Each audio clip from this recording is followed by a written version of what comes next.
If your job at a healthcare facility includes disinfecting against viruses, you know prevention is the best medicine, and maintaining healthy spaces starts with a healthy cleaning routine. Grainger's world-class supply chain helps ensure you have the quality products you need when you need them, from disinfectants and cleaning supplies to personal protective equipment, so you can help deliver a clean bill of health. Call 1-800-GRAINGER, click Grainger.com, or just stop by. Grainger, for the ones who get it done. Hi, Kaz here with my friend Anka Richter, who's the author of the fantastic book, Cult Trip. She's bringing us an exciting event this year. Thanks, Kaz. Australasia, get ready for Decult 2024, the first cult awareness conference in New Zealand, happening in Christchurch this October. Are you worried about a friend or family member who's in a group that may be causing them harm, or do you have your own story?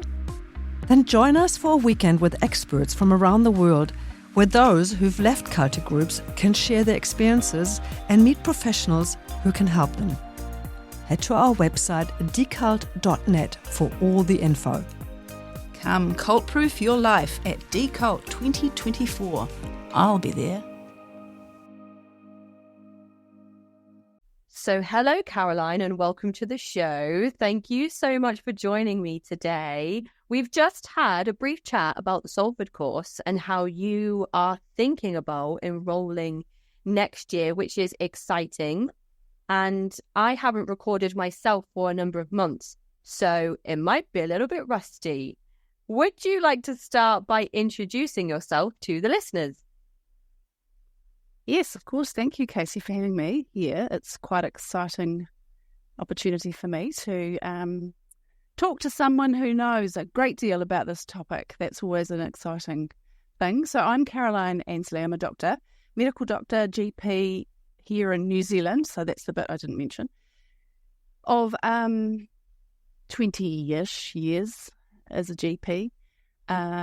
Lived all my life in New Zealand, though I have half of me is British, actually. So my family all come from Oxfordshire, Banbury. So that's a very, very nice part of England, very picturesque part of the UK, I would say. Yes, I think so. So still got family in England. And a little bit more about my relationship to the cultosphere. As a kid, I grew up just down the road from a notorious cult in New Zealand that operated in the years that I was living and growing up. And all the kids, the cult's called Centrepoint, all the Centrepoint kids came to my school. We played with those children, and ultimately I ended up living at Centrepoint for a time during the breakdown of our families, of my parents' marriage. In recent years, I've unpacked some of that personal history because I was harmed while I was at Centrepoint, and gone on to learn about coercive control, learn about the cult dynamics at Centrepoint, learn about individual survivors. The children of Centrepoint were particularly interesting to me, and their experiences, and what it was like to make sense of those experiences. And that's been the bouncing platform for everything I've done since, which feels like quite a bit, but it's been about a decade that I've been sort of floating around the edges of the cultiverse. Floating around the edges and now diving right in with all sorts of different ventures and projects that have an aim to educate and inform individuals of coercive control and cultic practices and what they look like, not just in New Zealand, but universally. So I've listened to a few episodes of your podcast, which we'll talk about in a little while. And I also recall a passion of yours in an email that you sent to me about wanting to focus particularly on medical neglect and mental health care of survivors of cults and coercive control. Is this something that you come across in your day-to-day professional practice, or is this something you feel passionate about as a survivor of a destructive cult? That's an interesting question. No one's asked me that one yet. So, very insightful there, Casey. No, I am yet to meet a ex-cultist, for want of a better word, in my clinical practice. And I think that doesn't mean I haven't cared for people in cults. So I think that's the problem, isn't it? Is that there's huge stigma and silence, social victim blaming for survivors of cults. So there's not safety in New Zealand, and I guess there's probably not safety in Britain, to be a person who's recognised by the people around them and wider society as being leavers. Certainly for the children of Centrepoint, I see a huge desire to keep quiet about their history, a desire to put it all in the past, get on with it, and not to have to face the re-traumatizing experience of being known as a survivor or victim or former member or whatever. Because 20 years on, people don't necessarily appreciate that you were a kid at Centrepoint. They may, in fact, think that you were one of the adults who caused harm. So, yeah, that's just Centrepoint. But, there's plenty of other groups that people are pretty quiet about there. Yeah, absolutely. When you consider medical neglect and mental health care in New Zealand, and you consider destructive groups and coercively controlling environments, why is it a particular talking point of yours to put those two things together and highlight those destructive patterns that you find in these environments? Yeah. I think it's because I'm a doctor, so I've got a particular perspective that I'd have to say there's probably not many people who have this perspective. There's probably not many people who've experienced, have a lived experience of being a child in a cult who then become medical doctors. I'd say there might be, I know of one person in the world. I'd love to hear of others. We could have a little monthly chat. But yeah, so that's why. And as a consequence, I see patterns in health that I've been trained to see. I see groups who have particular health needs because I've been trained to see people in that way, in a public health, clinical risk kind of way. That's part of my training. For instance, LGBTQI people have particular health needs that others don't have. Children have particular health needs that others don't have. People with respiratory conditions have particular health needs that others don't have. So I see that people who are in cults or have come out of cults or high demand groups or high control groups, they have particular health needs that other people don't have. But the problem here is that the health workforce doesn't see them as a defined group with health needs.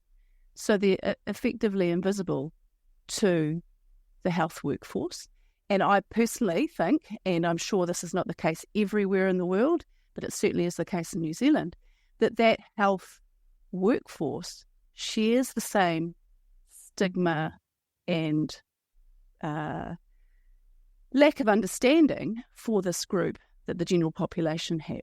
So I think that people in cults or people have come out of groups to the general population and to many of the health workforce. They still see them in a caricature kind of way. I think they remain a population of people who, for whom it's okay to laugh about and not to really feel compassion. And it's okay to blame them for the troubles that they may experience, because that population, including the health workforce, may actually believe that they have choice and they have freedom. So they've chosen this pathway they're free to leave, which I think are false. They're false ideas. They're ideas propagated by the groups that have caused them harm, and they're maintained by ignorance in society. So I think that when you're a vulnerable person in need of getting your healthcare needs met, you should reasonably expect a higher level of education from the health provider that you're seeking than the general population. And I don't think we're even slightly there yet in New Zealand. I think the health workforce just doesn't know, just doesn't understand, and has no skills to recognise a person who's been in a cult or has left a cult, and has no idea really about the particular health needs that that person might have that are distinctly different from others in their practice. That's not something that I'd really thought about until you started talking about it, but it's got to be such a massive issue for survivors when you consider that this might be the first time they've ever sought medical help. It's not something I'd thought about before, but there's so much to that, Caroline. There is a lot in it. And if you also think about the stages, because the thing is, you can't put anyone in a little box and go, cult leavers are all like this, because they're all leaving completely different groups that have got completely different set of ideologies and doctrines. They also are at different stages in the indoctrination in that group. They may be wholly in for the last 10 years, or they might be just, only in the first 3 months. They might be, they might be in a group that is extremely controlling, or they might be in one that allows them to live independently, or say for instance, a mega church. They might be living completely in the community, but just have a quite controlling social and spiritual life. It might not be fully controlling across all spheres. So there's a number of spectrums that a person is on. So it's going to be pretty hard for a health practitioner to kind of put the person in the box. And if they know literally nothing about coercive control, and they know nothing about high control groups or even individual groups and the kind of ways that they control people, it'll be pretty hard for them to guess as to what their health needs are. But when you start to look into it, you uncover quite a bit. The first thing I've uncovered is that there seems to be almost no international research on this topic. There's lots of people who are writing about cults. Yes, there are lots of people who are writing about cults who reference medical neglect, but no one's going any further to look at the implications. And right now, I've just been writing a little note of the groups that I'm coming across who have almost a complete ban on medical health care. 12 tribes, I think Transcendental Meditation, TM, Gloriavale, which is my local cult, Falun Gong, Children of God Family International. Those are the ones I've actually written down. And if I kind of looked, if we counted up the influence of those particular groups, that's quite a lot of people in the groups and who have left the groups who have experienced, while in the group, an indoctrination against seeking any medical care, and then may still hold those beliefs after they've left. And the implications for a person for being afraid of doctors, distrusting doctors, thinking they'll get hurt by doctors, avoiding any preventative health care like vaccinations, cervical screening, mammograms, blood pressure checks. Those are preventative things, let alone presenting to a doctor when you've got a symptom, and you've been taught, antenatal care, whoa, that's a big one. When you've been taught that a doctor is going to harm you. So that's the extreme end, the indoctrination that says the doctors are going to harm you, that you shouldn't see a doctor. It's the extreme end. But there'll be all sorts of groups, and the groups I listed are the ones that hold to that kind of. Oh, there's so many, Caroline, that spring to mind when you think about the hard and fast rules of accessing medical care or dental care. How many children have died in these groups because of certain doctrines that restrict? Well, the 12 tribes have quite a high rate of stillbirths, like a really high rate of stillbirths, because they don't have any antenatal health care, and you just pray it all away, you know. And yeah, like I said, Falun Gong, you know, that's a bit frightening. The only really acceptable medicine is Eastern type of medicine, and Western medicine is completely vilified. So, yeah, and it's not just, you've mentioned some conditions which make people feel pretty bad, but like, you know, it really is very serious. It's asthma that's been treated with prayer. Asthma kills people. You know, it's you know, I mean, I know someone who lost a parent from a completely preventable condition at a young age, and the devastation that goes on as a result of that intergenerationally. It's really huge. And so I guess my someone said to me the other day when I was talking about this, well, if they're not going to come see the doctor, what can you do? And which is a fair point. But first of all, not all of them are completely unable to see a doctor. There's often a view in these groups that, someone said to me the other day, doctors are only useful for broken bones. Yeah, so people do present. If you've got a fractured elbow and your bone is sticking out through your skin, that's going to be pretty likely to lead to a doctor's visit.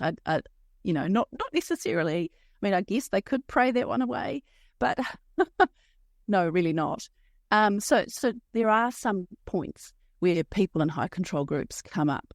They bump up against the health system, and that's where there's this moment where a health provider has an opportunity, if they recognise the significance of that moment, to show someone who may well believe that, like I said before, that doctors will do them harm, or that the outside world is harmful and full of cruel, sinful people that are, you know, demon-possessed, or whatever the worldview is about outsiders.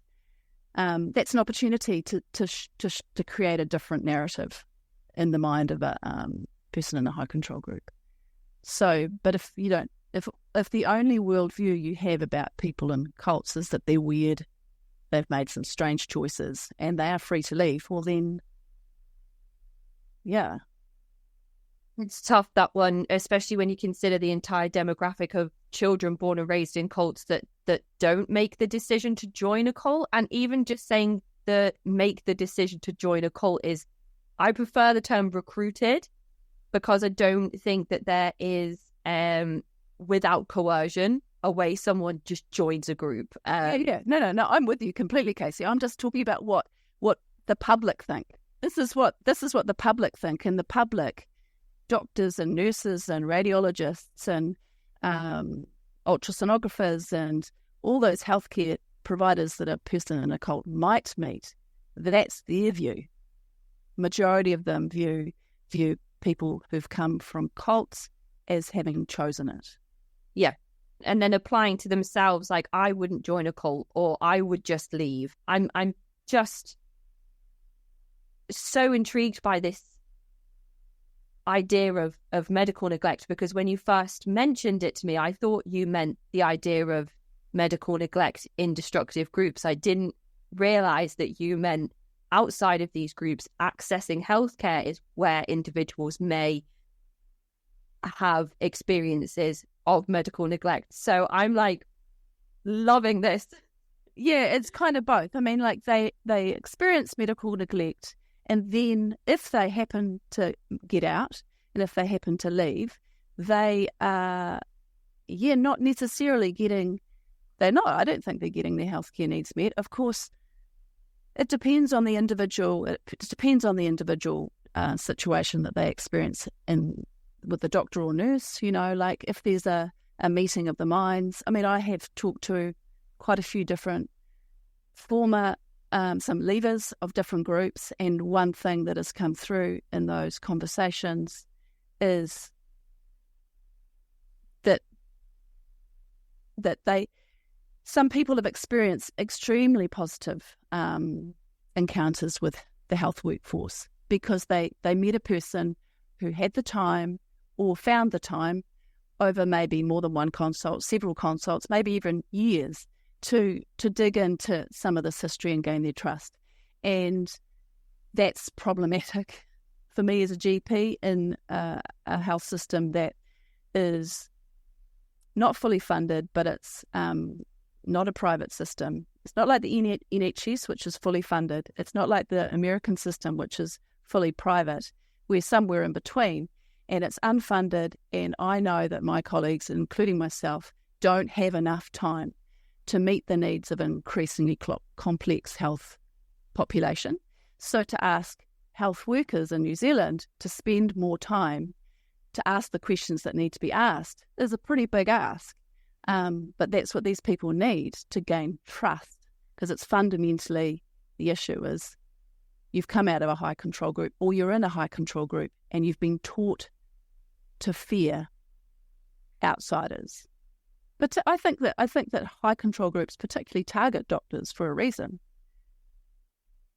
Yeah. Oh, any authority figure is going to be like alienated immediately because, you know, and this is something that is talked about a lot on the Salford program in terms of influence and looking at Robert Cialdini's work. And there's, you know, one of Cialdini's principles is the idea of authority. We're more likely to listen to somebody if they're wearing a doctor's coat or if they're wearing a police uniform.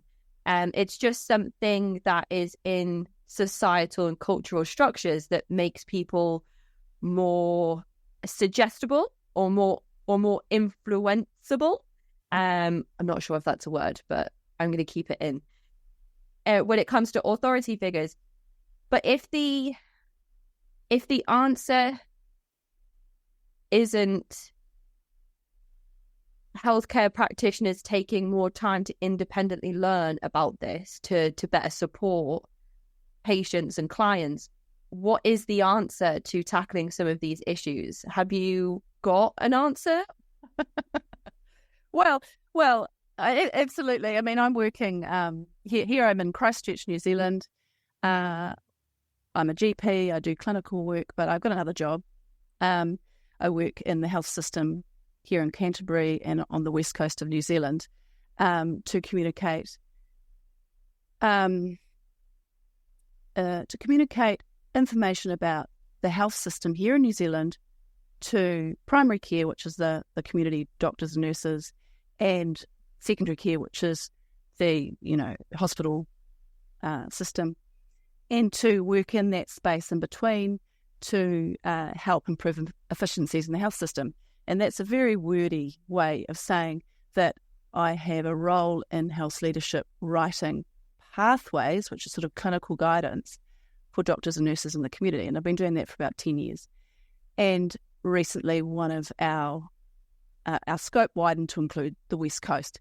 And the West Coast of New Zealand is a very beautiful, wild part of New Zealand with lots of isolation of pockets of people and quite a bit of inequity just in the general population. But it's also got Gloriavale Christian community in it, which is, I think you've talked about Gloriavale on your podcast before. Yeah, not as much as you would have talked about it though. So I am intrigued to go into it a bit more. Yeah, so my job is to also communicate information to the West Coast medical sector, and to come up with agreements of how we'll do things. So I have been recently having lots of conversations with clinicians on the West Coast about how to better educate them about their needs and particular context of Gloriavale, this cult, you know. And in recent years, there's been a great deal of media attention on Gloriavale. I think they've got 17 people have had criminal convictions for, I don't know the details, but I think quite a few of them are sexual abuse convictions, including their current leader, including their previous leader, and there's 17 or 18 more people currently under investigation. There's been government organisations, including child welfare organisations all over the place, and lots of people leaving. There's still about 250 children in Gloriavale, and things aren't changing fast enough to protect this population, fundamentally. It's very highly controlling. The women don't have contraception. They give birth to 10 plus children. They start young. They don't get to choose who they marry. They work extremely long hours, the women and the men. Kids start working from about 6. There's all sorts of human rights violations going on there. So coming back to your question, which is how to help, what I'm doing right now, I hope will help, which is writing a pathway for doctors and nurses to follow in their management of leaders and members of high control groups. And I'm doing that in collaboration with the medical workforce on the West Coast. And I've also been talking to clinicians all over New Zealand who have had experiences working with people in other groups like the Exclusive Brethren. And unfortunately what I'm uncovering is a complete lack of research, a complete lack of expertise. We don't have any experts in New Zealand on this topic, which is alarming to me. What we have is some people at the front line with clinical experience, and they've just been figuring it out as they go along. They've been very informed by their patients. But that's not the same as experts.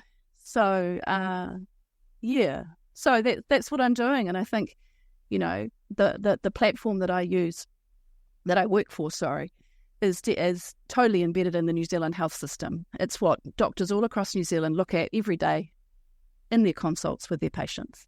And if they've forgotten how to treat a condition because they hardly ever see it, or they want to refer someone to the local hospital because they've run out of what they can do, they look at this website, and most doctors probably look at it more than once a day. So, yeah.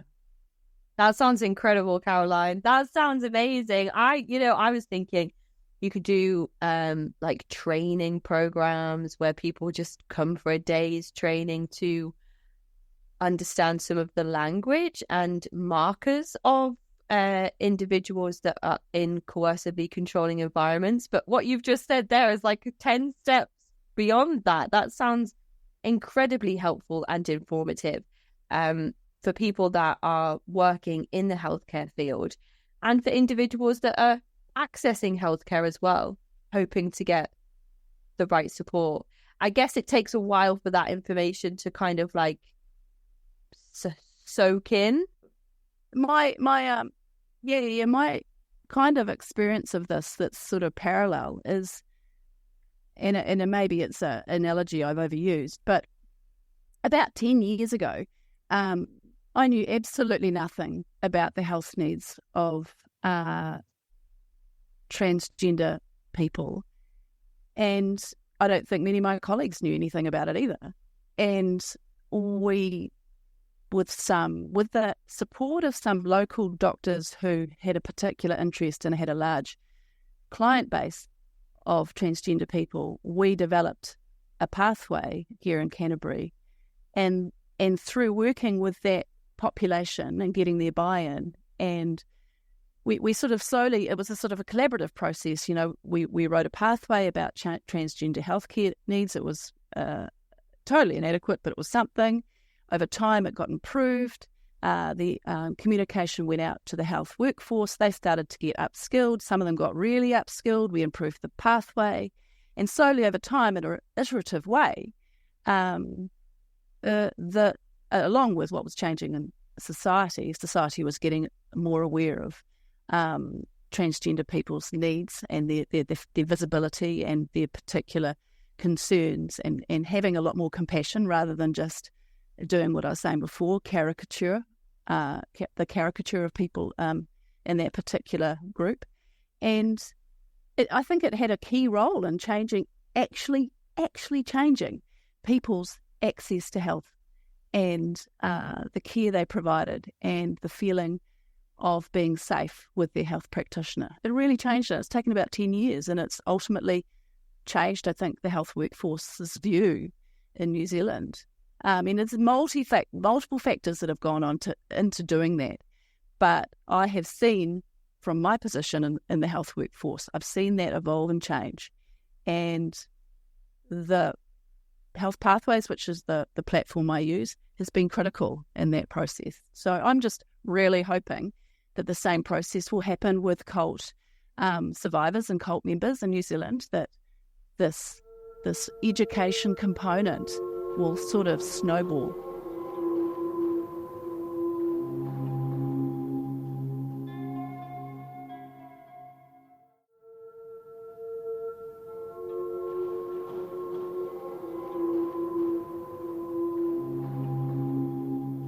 Well, it certainly sounds like there is hope for marginalised and hidden communities of any type that are underrepresented and undersupported.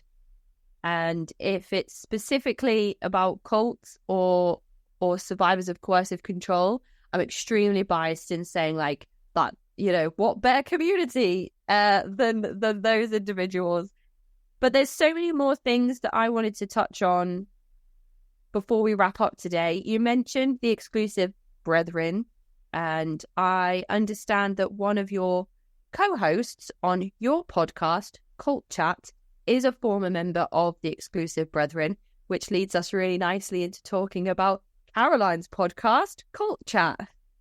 Oh, thank you for bringing that up, Casey. I probably would have forgotten. So yes, we're about, how long ago was it? May last year. I started with these friends of mine, Liz Gregory, who is the founder of the Gloriavale Leaver Support Trust, which is a remarkable organisation that's not funded by the government, I believe, that helps Gloriavale survivors resettle and gets them out of Gloriavale. So that's Liz. And then there's Lindy Jacob, who, as you said, grew up in the exclusive brethren, now called the Plymouth Christian, what's their new name? Plymouth Christian Church. There's another word. Brethren? Plymouth Brethren Christian Church. I still call them the exclusive brethren. So so Lindy grew up in that group, and she left when she was 20, I think, after making the big mistake of asking some questions about why the Bible and her teachings, the teachings she was receiving from the elders, didn't quite marry up. And she was ejected from the group. So in May, we started this podcast, and I think the first episode went live in June. And we've just been kind of trying to bring some lived, real, current context plus some history of the New Zealand cult context together. I think it's the first thing of its type in New Zealand. There's no other podcast in New Zealand that speaks about cults. I think there's been the odd person who's just really interested in cults who just sort of talks about it, but that there's nothing that's persisted over time. And what we're trying to do is my goal is to educate the health workforce. Liz is very focused on educating the governments and the agency workers, because they're the ones going into Gloriavale right now. And also sort of speaking to survivors of groups that, you're doing the same thing on Cult Vault, giving a platform for survivors. But the feedback we're getting so far is really good. We're getting contacted by doctors and nurses who are saying this is really valuable, particularly doctors and nurses on the coast.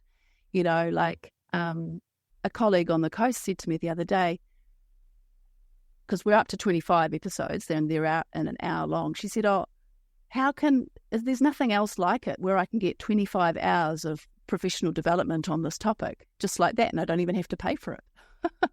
So, that's exciting to kind of think that the things we're saying about coercive control and harm in groups in New Zealand is literally getting to the coalface.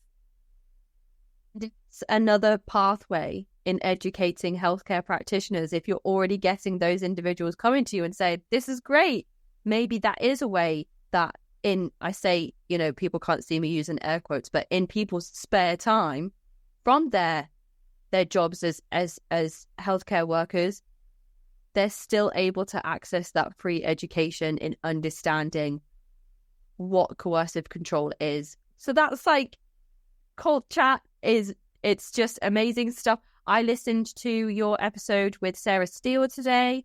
Just a little mention of Sarah Steele's podcast, Let's Talk About Sects, another amazing platform for survivors and advocacy and educating individuals about cults and destructive groups. And there's also the documentaries around Gloriavale and Centrepoint. So I'll put all the links to your podcast in the episode description, and I do hope that listeners go and check them out, because it's really nice to hear the 3-person dynamic in your hosting styles, because I don't host with anybody else. So it's really interesting with your 3 respective childhood experiences, just to hear that play out as well, which I really enjoyed. I have listened to the Commune podcast. I wonder what your thoughts are on that as a Centrepoint 12-part series. I had a role in the development of the Commune. Adam Dudding and Eugene Bingham are the producers of that, and Adam approached me about a year, how long it was, maybe 6 months before he started work on it, because I've got this website called the Centrepoint Restoration Project. I've been talking about Centrepoint and the injustices that have happened there and the needs of the adult children of Centrepoint, because Centrepoint closed down about 25 years ago. So I've been talking about this topic of repair work that really hasn't happened, acknowledgement that really hasn't happened for the children of Centrepoint for about 10 years, in different spheres. I went on that, like you said, I went on that documentary. I do blogs on my website. So when Adam started to look for people to support the development of the Commune podcast, which is, by the way, absolutely fantastic. Oh, incredible. It was like flawless storytelling. Yeah.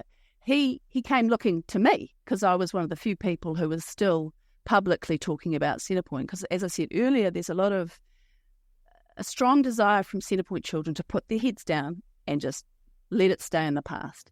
And fair enough, many of them were extremely harmed by living there. So he came to me and convinced me that he was a decent guy, he was going to do a good job of telling the story. And yeah, I recommended him to some people, and quite a few people that I recommended did end up being involved in the podcast. So it's interesting to listen to it and hear voices that I recognise. And yeah, it was actually one of the things that is hard about coming out of a group as a kid is that you have to trust the histories of the generation above you. You have to trust they're making sense of it. You have to believe that they're telling you a story that, in your place in that story, you have to trust they're doing it correctly because it informs your own story. But the problem with cults, of course, is that generation is not trustworthy because invariably they were perpetrators of harm themselves, because that's what cults do to people. They turn people into victims and perpetrators and bystanders. So there's a lot of shame for people. So the children don't get a good, coherent narrative about their history. And what Adam and Eugene did through interviewing, I don't know how many people they interviewed, 50 people from across this wide range, they created a coherent narrative for the children of Centrepoint. And when I was listening to it, I was just internally thanking them both. Thank you, thank you, thank you. You know, because it tells the history, and it tells the history well. And I think maybe that's not something that people talk about, how you need, as a child who was there and suffered harm, you need a witness, an objective witness to tell you what happened to you. The validation that must come from hearing your experiences affirmed as well, instead of the burying in the sand, I don't want to talk about it, or that didn't happen the way the person said it did. To hear all of those things come out and be like, that's how I remember it, and I'm hearing it now from somebody else. I can't imagine how validating and cathartic and healing that must be in some ways, where you've had these seeds of doubt, questioning yourself, and did it happen that way, and is that how I remembered it? Especially when you consider the gaslighting that does come in from perpetrators and other people as well. But there's this really mad circle that exists in my own learning experience when it comes to Centrepoint, with Adam Dudding, and then reading Cult Trip by Anke Richter, and then understanding more about Barry, and then hearing about you and Barry. And I was just wondering if you could talk the listeners through that entire thing. Oh, Barry did an enormous amount. Yeah, she died in May, unfortunately. So she died about 2 weeks after I pinned her down for an interview. So she's a remarkable woman. And in September last year, I saw her. Or was it just... No, it was longer than that. 18 months ago, I went to her house and visited her, and she said to me, because she's done an extraordinary work for justice for Centrepoint children, and for telling the truth. And she was part of shutting down the community, a huge role in shutting down the community, which saved many children further harm. She's not without her errors and mistakes, though, so it's complicated. It is, because she was also one of the people responsible for the kind of creation of Centrepoint to begin with. So, yeah, it's I just wanted to say quickly as well for listeners that aren't aware of the story of Centrepoint, that Barry was the newsletter curator. Yeah. She would, so she had boxes and boxes and boxes of all of this archived Centrepoint material. So anyone familiar with the Centrepoint story, or that's listened to the Commune or watched the Heaven and Hell documentary that Caroline is in, will be aware, I imagine, or read Anke's book, would be aware of who Barry is. But just for some context, whilst we go into this, for anybody listening, I'm really interested in hearing your perspectives on working with Barry before she passed. Yeah, well, she kind of mentored me, I'd say, over about 10 years, sort of mentored me. We'd have lots of texts and phone calls. And finally, I went to Auckland and visited her. And it was in that conversation about 4 months before she died that she said to me, I feel okay about going now, because I know that you and Anke will take over this, which is a bit of a responsibility, I have to say. She literally handed over material to me. It was like a relay race and passing of the baton. And I sat there and thought, whoa, I hope I can, because there's not really anyone else who's continuing to fight loudly for the perspective of the Centrepoint children. And she knew that was me. And so that's that trust, that gentle poking that came from her over those years to look wider, Caroline, look wider. It's not just about Centrepoint, you know. She called me up in 2018, well before the Gloriavale legal train started off. And she rang me up, and I was at work one day, and she said, oh, Caroline, we need to do something about Gloriavale. And at that point I was like, Gloriavale?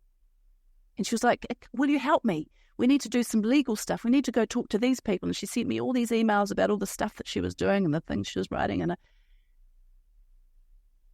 she was a visionary. And I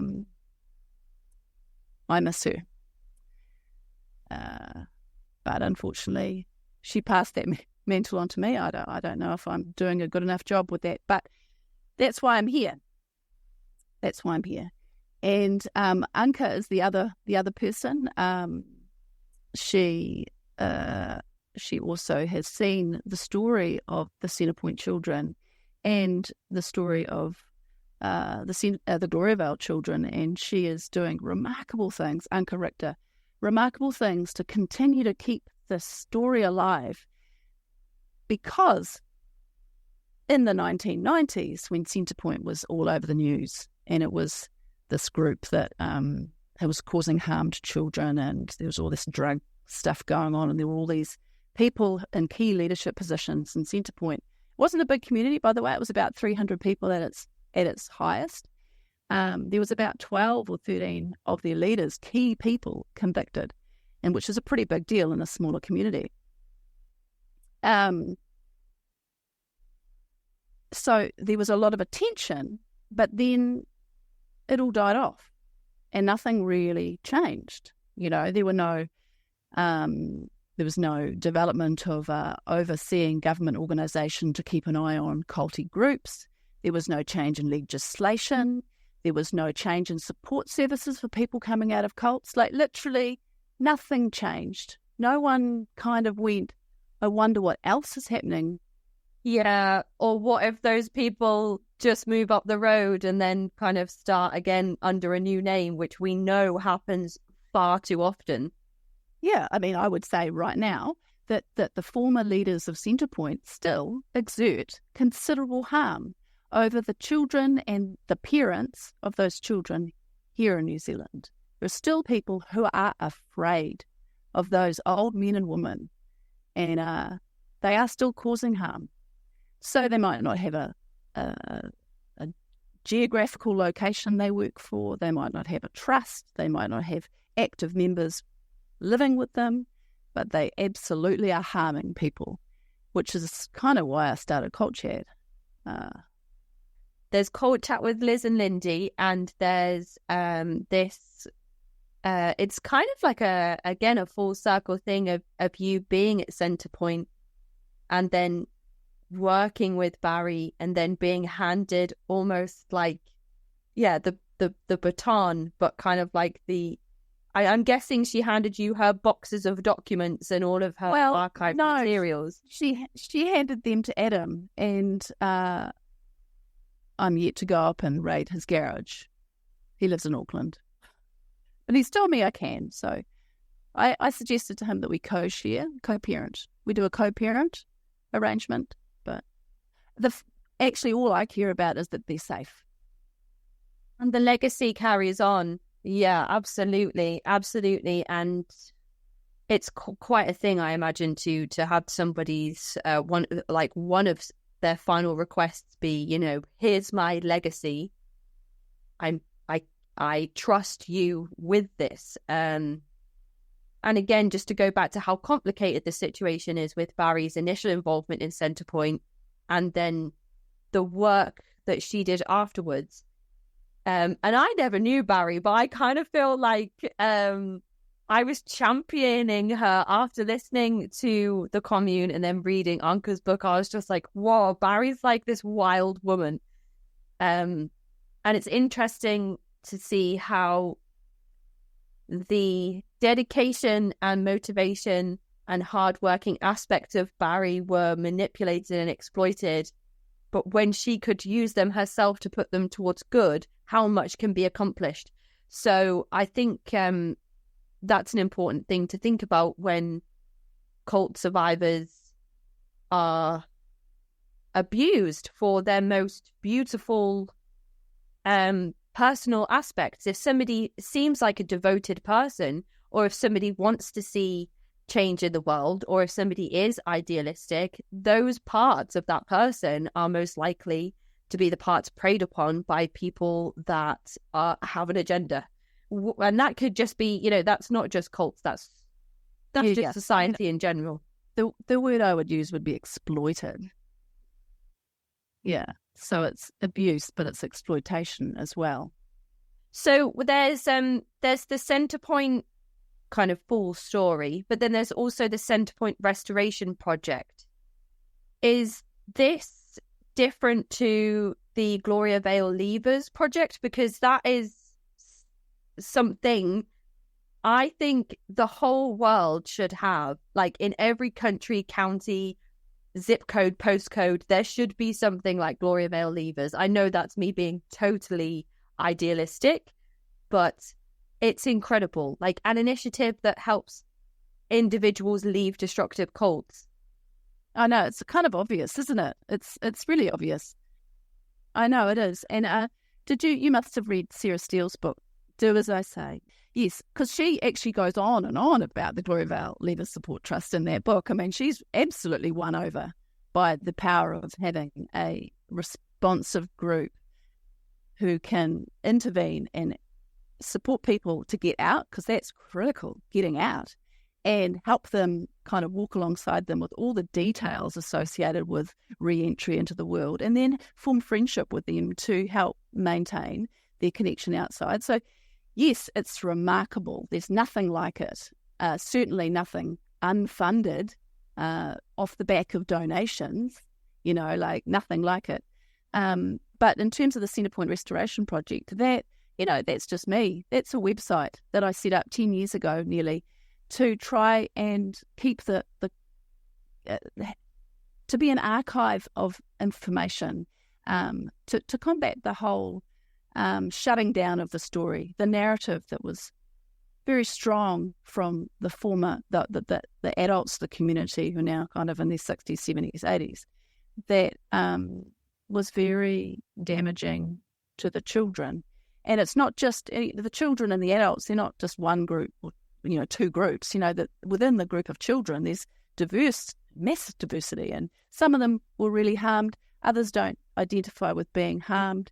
Some of them want to talk. Others really, really don't want to talk. And so there's a lot of divisions, a lot of factions. Some people are trying to protect their parents. Other people have completely disconnected from their parents, don't want to have anything to do with them.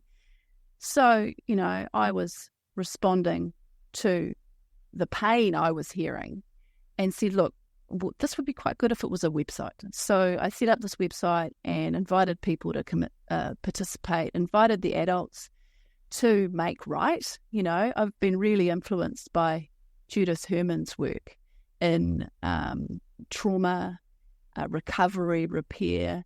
And while many of the Centrepoint children said to me, I don't want an apology, I don't want anything from them, I actually believe that people do have a need for repair work, acknowledgement, accountability. Even if they're sort of so defended that I don't want anything from those people anymore, we still gain healing from people, perpetrators or people who did nothing when they should have been doing something, actually making it right on some level. So that was the point of the Centrepoint Restoration Project. Restoration means repair. It means making right. It means transforming something awful into something hopeful. And I had some. The response from the adults, the former adults of Centrepoint, was by and large extremely disappointing. And that felt like a fail. But again, Judith Herman, I really talk about her a lot in Cult Chat, by the way. I'm a little bit of a fangirl about Judith Herman. She says that really very little repair does tend to happen. And that encouraged me somewhat, the idea that actually Centrepoint's not special. The complete failure from the adults to make it right, other than, like I say, Barry and her team who actually shut down the community. I'm not minimising the power of that. That was actually really huge. But, 20, 25 years later, people actually need to do some psychological repair as well. You need to talk about these things and own your responsibility. And I haven't seen that with the Centrepoint Restoration Project. So, but that doesn't mean it wasn't an important thing to do. I think it says a lot about the nature of individuals that do perpetrate in the ways that individuals did at Centrepoint, because it feels to me like an extreme case of child exploitation and abuse, and adult exploitation and abuse too. And it's so strange to hear that Centrepoint had 300 members at the height of its 300 in comparison to other significant movements. It's a really low number. And actually it was far more than 300, because people came and went. It wasn't like Gloriavale where you're born in or you walk in the doors and the doors shut. You know, people came and went over 22 years. So there was lots of cohorts at Centrepoint, effectively. So it was probably well more, hundreds and hundreds more than 300. It was just that was their largest kind of size. The work of Judith Herman, which is talked about a lot on the Salford course, and the idea of putting the responsibility back onto the perpetrator instead of the survivor, I think is really impactful. And even if that doesn't happen with the perpetrator taking accountability and taking responsibility, the fact that we can recognize that, and we can, as survivors, as victims, as individuals in this space, can put that responsibility back on the perpetrator, is still quite powerful. So I wouldn't call that a failure. I realize that we can't change the way we feel about projects and their outcomes, but from an outsider's perspective, listening to what you've said doesn't sound like a fail to me at all. It just sounds like Thank you. It just sounds like another venture or another avenue that you've explored in furthering this work. You've got like Dr. Caroline Ansley, medical doctor, creating these pathways, co-host of Cult Chat podcast about cults and coercive control, in like Centrepoint Restoration Project, at the helm of this website. You've also got some involvement in the Heaven and Hell Centrepoint story, which was a documentary that came out a few years ago. And the same production team you mentioned to me the other day have a Gloriavale documentary coming out in a couple of weeks. It's May 25th, I think. 25th, 26th, 27th, a Sunday, Monday, Tuesday. It's going to be pretty big, I have to say. And I presume it's only going to be aired in New Zealand, though after the Centrepoint documentary, there was a lot of interest for that on an international viewership. So I presume that the same conversation will happen after it's aired here. They'll be looking to push it out internationally, and I really hope they do, because I think one of the fantastic things about New Zealand is we're a first world country with small numbers of people, with all of the same kind of systems and government and all that as much larger countries like Britain and America. So we can do big stuff at small scale, and we can, as we're seeing with Gloriavale, Gloriavale there is a remarkable legal challenge going against Gloriavale from the survivors that is actually sort of showing how it's possible to stop a cult in its tracks. And the documentary is going to be revealing that, the actual real life struggle to get people out and to shut down this community. And we'll be talking about that at the Barcelona International Cult Studies Association conference. Are you going to that? Do you know, it's like an hour's plane ride away, and I don't think I'm going to be able to make it, and I'm going to be so sad, because there are so many people emailing me saying, oh, Casey, I'm going to be in Spain. Will I be able to meet you in person? So I'm going to hold out hope till the last minute, but I know part of me probably knows that I won't be able to make it. But that sounds amazing. There's just so much coming out of Gloriavale in the last kind of 10 to 15 years. I remember reading a successful court case where women sued for reparations for modern slavery. So there's a focus on the abuse and sexual abuse of Gloriavale individuals and children. Then when you start talking about things like human trafficking, modern slavery, that adds a whole other It's kind of like in America when there's no law against having a cult, so you start to look at RICO laws, and as soon as there is any element of the idea of human trafficking and modern slavery, that there's a universal understanding, right, that that's immoral, illegal, and just wrong. I don't think there's anything controversial about saying that Gloriavale had or has a little branch in India somewhere of the community, and women were being sent over. I don't know how many, it might only be a couple, were sent over to India to marry some of the people there. And I think it came the other way because they were concerned about the gene pool. But like, as soon as you send someone over international boundaries and they don't necessarily have a choice because they've been indoctrinated their whole lives, maybe they're only 15 or 16, that's trafficking. I don't know how you feel being involved in all of these projects and having such a wealth of knowledge. Sometimes you can feel like an existential crisis of like, I'm just a small person in a massive pond and I can't make any change. But then other times it does feel like something is changing in the right direction. Well, yeah, I do actually feel like I'm making some change. And I probably wouldn't feel that way if I was in a bigger country. So, yeah, it's a small pond here.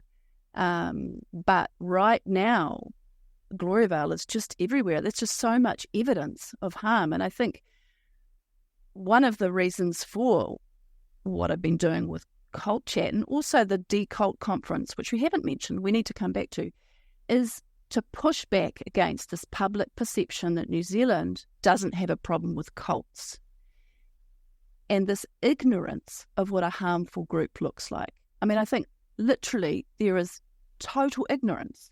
We know what, roughly, a harmful intimate relationship looks like, but we don't know what it looks like to be in a very unhealthy system, be that your workplace, your tennis club, your church. We don't really have that really well described and defined, and certainly people aren't getting educated about it. And there needs to be more understanding of that so that we can recognise when that group that's got a different set of ideas and doctrines to what I might believe, but when they stop being just a different group, they become a harmful group, a harmful different group, and that's the work that I feel like is ultimately this work. That's why it's relevant to everybody, is because we are all in groups. It is the unit of humanity is the group. And one of the deepest desires of all humans, the core need, there's many core needs, but one of them is to belong. Because if we don't belong, we've got less chances of surviving. But we've got to be able to be wise in what we choose to belong to. And right now, so many people are ignorant about what they choose to belong to because they just don't have the skills to recognise harm in group settings. And it's changing all the time as well when you consider social media online movements and indoctrination that happens in online spaces. You go back to books like Cults in Our Midst. That didn't exist when that book was written. You have all of these online communities that are changing. The political spectrum is always changing. So there are always different ways that people are looking to exploit other individuals. And what you said there about recognizing that, that group down the road from me have some really quirky clothing choices, or they've got some really strange practices, like they sing in weird rhythms, or they have a really strange belief system. Like it's one thing to have those thoughts, and then another thing to hear stories or kind of see markers of potential exploitation taking place, and then taking the stance of, well, that's religious freedom. It's actually like, okay, so religious freedom trumps human rights violations. Like, in my mind, that it just does not. And there are too many cases in the world of people just saying, well, we can't impede on religious freedom. Like, yes, we can if there's a human rights violation. Let's do it a bit more. Like, I want to do it a bit more. Let's just go there. Yeah. And the thing to remember that group that sings in a different way and wears different clothes, it's fine to be different. It's fine to have a tribe that is a little bit unusual and quirky, you know, like just look at high schools. They're full of them, different tribes, but it's where you start to exploit and abuse people that's problematic, you know. So I think for me, at least, it's important for listeners to remember this is not about othering others. It's about protecting vulnerable people who are being harmed by groups that have no ethical, moral, system, structural way to protect them. And in fact, at the head is an abusive, exploitative narcissist who's really not even slightly interested in the needs of the individuals in their group. So that's the difference, you know, harmful group or safe group. Yeah, absolutely. And this pathway stuff that you're working with and all of the stuff that you said about people working in the healthcare field and having perhaps those really stereotypical responses to, you know, like, oh, they're a strange group. I think it's just, it needs a bit more than that. And then it needs a lot more than that. You've mentioned the International Cultic Studies Association conference in July, but there's also the first inaugural New Zealand anti-cult conference. Please do tell us about the cult conference. Yes, well, the cult is coming up in October to 21st and 19th and the 20th of October this year. So that's 5-6 months away. It's here in Christchurch. It's anticipating 20 plus speakers from various different parts of the world. And we've got a couple of high profile people coming. I don't kind of want to name them in case they haven't booked their flights. I'm not sure how definite they are at this stage. I think fairly definite. I think we're fairly definitely getting Julie Jenkinson from your neck of the woods and some others. And it's really just the first chance to communicate that, there's so many things it communicates. I mean, I think it's a sort of a justice step because it says to the community, to the New Zealand community, to the group of people who've been harmed, that it is real, that cults harm people, and that there are survivors, and they can come together and they can be safe sharing their story without fear of judgment. That maybe that they can listen and learn from some experts or from each other. Hopefully, some healthcare providers will come along as well. We're hoping for a significant number of therapists, because that's what really has slowed down things here in New Zealand. It's a complete lack of education for therapists, and so much of the repair work is in the therapy context. So we need more skillful therapists in New Zealand in cult recovery. And one of the byproducts of the cult is going to be Julie Jenkinson's going to hang around in New Zealand for a little bit longer, and we're going to do some targeted workshops for therapists in New Zealand, which is quite exciting, and I've been involved in helping that happen. Yeah, it is, and that's another thing that my pathway will hopefully contain is a list of cult-informed therapists in New Zealand, so that GPs can go, oh, well, this person knows about this topic. Maybe you should go see that person for therapy. So yeah, it is exciting, and it's sort of been pushed along by a team of volunteers. No one's getting paid anything. Like I said, Anka Richter, she's absolutely the powerhouse and energy behind this. She's not getting paid nothing. She is foregoing income to do this. And the people behind this activity, the cult conference, the workshops, they're just volunteers who've heard the stories, seen the heartbreak, seen the devastation across generations, and they want it to be different. You know, I want no more children abused in cults in New Zealand. I know too many children abused in cults.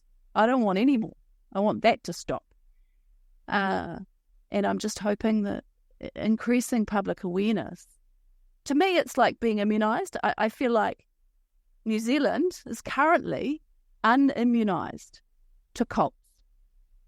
Education is a vaccine. And so once you have a high level of vaccination in a population, that disease can no longer really spread. So education is the vaccination for cult exploitation. Kind of wild to consider that you are almost the creator of that vaccine as well, because there is just really not that many people where you are doing the work that you're doing. So it's really kind of cool to think about it that way. Yeah, I'd quite like some help. So if you've got any experts that you know of in Britain who are just twiddling their thumbs going, I'm just waiting for the opportunity to do some good, send them my way. Absolutely. I was going to ask if you've had anyone else approach you about other projects, or you've had ideas of things that you want to do, but I just don't know how you would take any more on. You as a medical doctor with culture, with Centrepoint Restoration Project, with the Decult conference coming up, like how do you do it all? And also, how do you protect yourself from reharm? Because there must be moments where your experiences in Centrepoint are reflected in the work that you're doing. I think I feel fairly resilient to that, to be honest. I mean, I did experience some re-triggering in the work with Centrepoint children, and my response to that was just to back away. Ultimately asking myself, am I making a difference? Is something happening? Are actions, is there movement with activity? I want to get stuff done. I don't just want to talk about my feelings. And I've done a lot of talking about my feelings, and I still need to talk about my feelings. But really, ultimately, I want to get stuff done, because kids in cults need something to get done. They need people to rescue them. They need the environment to change so the people around them see what's happening and intervene. So for me, I think I've done most of my talking about my feelings. And I don't know, I've been a GP for 20 years. I've been sitting listening to people tell me their very hard stories for quite a long time. And I think I'm pretty comfortable with pain, So, I don't know, it feels a bit risky to say it, but I don't feel too triggered very often. And the other thing is, you must remember, my experience at Centrepoint was brief compared to most. I was there long enough to know exactly what it's like, but not so long that I ever got indoctrinated. So, I was lucky. Well, that's the strange thing to say, isn't it? Though I think, like, you were harmed, but you're using kind of the word lucky in the way that you're saying you're lucky you weren't harmed for longer. And that's such a strange thing. I feel like survivors say things like that all the time, like, oh, I want to interview on your show, but I don't feel like my story's bad enough, or I don't feel like it's extreme enough. And I'm like, every single person's story is extremely relevant and important and educational. Yes, and that's gaslighting, what you're describing. Gaslighting usually from the perpetrators of the harm, or the bystanders who haven't accepted their role in it. I mean, I think it is true though, because I actually know so many people who simply are struggling to stand on their feet. And I have achieved relative stability and success in my life, and I want to use that to ultimately prevent more of this. And if I had been at Centrepoint for a longer period, been exposed to more of the same, I don't think I could have been here. So whether those are factors that are my internal factors, internal resilience, a certain way of looking at life, that it was more helpful to recovery. I don't know. And I don't, in any way, shape, or form, ascribe to an idea of relative suffering. I just think that's BS, frankly. Like, we all have different resources, protective factors, vulnerabilities that make comparing pain fundamentally an offensive idea. But I can say what I just said right at the beginning. I experienced harm, and now I think I'm okay to keep on doing this work. So, yeah. There's so much we've talked about, and there's so many things you're involved in. I don't know how you do it all. I'm absolutely in awe of the amount of projects and progress and education, and then you're talking to me about enrolling onto the Salford course and just taking that on as well. It's wild, but it's really inspirational. I think we need more people taking so much initiative. It's just initiative in thinking about the position that you're already in as a medical doctor and looking at how best to utilize that to make people aware and to best support survivors and individuals. I just think it's wonderful, Caroline. We've spoken about so much. I don't know if there's anything that you wanted to add or say before we wrapped up today. I mean, I've got about 50 links that I'll put in the episode description for all of the things that you're involved in. I think what I would say is right now I'm struggling to find any research on medical neglect in cults. And if anyone can point me to some solid research, not just about psychological harm, because I think there has been some quite considerable study on that, but like actual, like people not getting cancer treatment and dying, people's asthma causing them to die, diabetes that never got treated, antenatal care that never happened, I'd love to see some evidence, because that would really quite considerably inform what I say.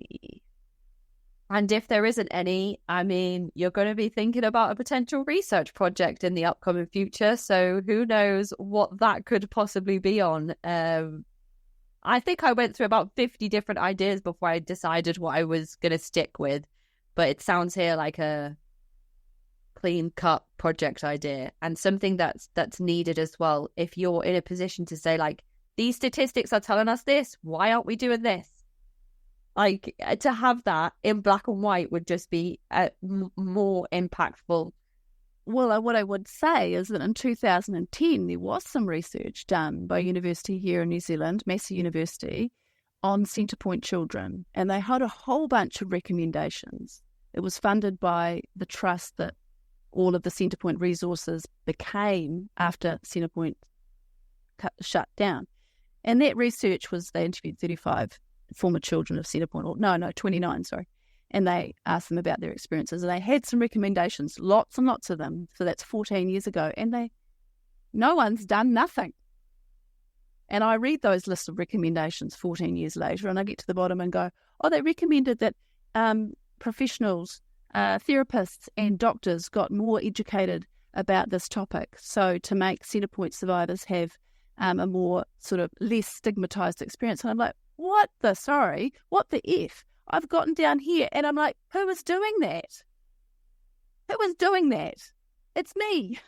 That's so funny. Like, this many years on, if that same report would have been done, or that same investigation would have been done now with those results today, the recommendations, who knows what would happen with them. I just wonder if there would have been a more proactive approach because of the people that are working in this space. Well, ultimately, the money needs to follow the recommendations. That's ultimately the big gap. So, anyway. Well, it's been so wonderful to sit here and talk to you, Caroline, and just to talk about our different perspectives and the nitty gritty of groups as well. A lot of the time I speak to people and we kind of really dive into an individual's experience, but it's been more about kind of our respective understandings of cults and destructive groups today, which I just so enjoy. And it's a big part of the Salford course, you know, people talking about their understanding of things and having sometimes combative or sometimes, just interesting other perspective conversation with somebody like, oh, well, this is how I understand it. And this is how I understand it. And I really appreciate those types of conversations because I feel like it challenges me on my own understanding and the way I think about things. And there's been a lot of that in our conversation. And I'm just really inspired by all of the work that you're doing. And I wish I could come over to New Zealand, not just because of how beautiful it is, but just to go to this conference too. I'm really looking forward to seeing Here's the hoping outcomes. it'll be an annual event and you can come next year.